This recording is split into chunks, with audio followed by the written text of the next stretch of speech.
Kini gadi ke video ya ke bang yamla man pun isyai bah nama ke jing isyar khaik kapani bagi lekno Hamas kira say ya way no Israel napok kali bagi set dia biu padi set dia biu ke yu kila kerdam lengkat ke syat ke keman bagi jing perta hau boleh Allah jongki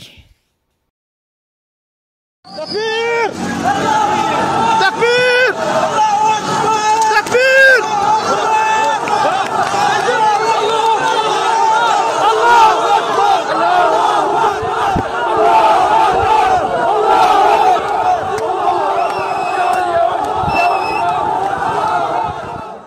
bagi nak sensar jangka hari Palestin yang dikinang jangka Hamas kila pek ya jengrong jangki teroris cepo Israel ya jeng hiartama ke jangki ya jengrong jangki tang bagi set di KPI ba lembagi TV kila penpau ke jak jeng keman bagi lek keman bah di kata pat kisah pelang ke jeng duai Allahumma atimma nasrak wa izzak ya rabbi li sya'bina wa ummatina Allahu akbar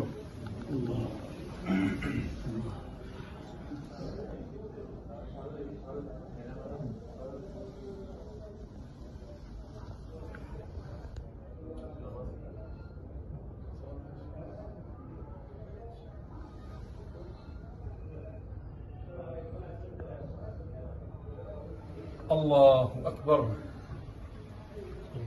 Alhamdulillah.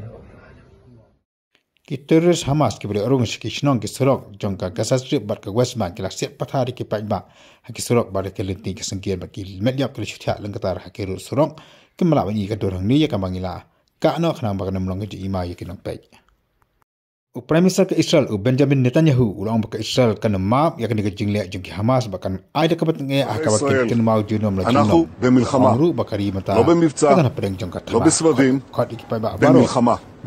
הבוקר חמאס פתח במתקפת פתע רצחני נגד מדינת ישראל ונגד אזרחיה. אנחנו בתוך זה משעות הבוקר המוקדמות. כינסתי את ראשי מערכת הביטחון, הנחיתי קודם כל לטהר את היישובים מהמחבלים שחדרו פנימה. הפעולה הזאת מתבצעת בשעות הללו. במקביל הוריתי לבצע גיוס מילואים נרחב ולהשיב מלחמה שערה בעוצמה ובהיקף שהאויב לא הכיר. האויב ישלם מחיר שהוא לא ידע כמותו.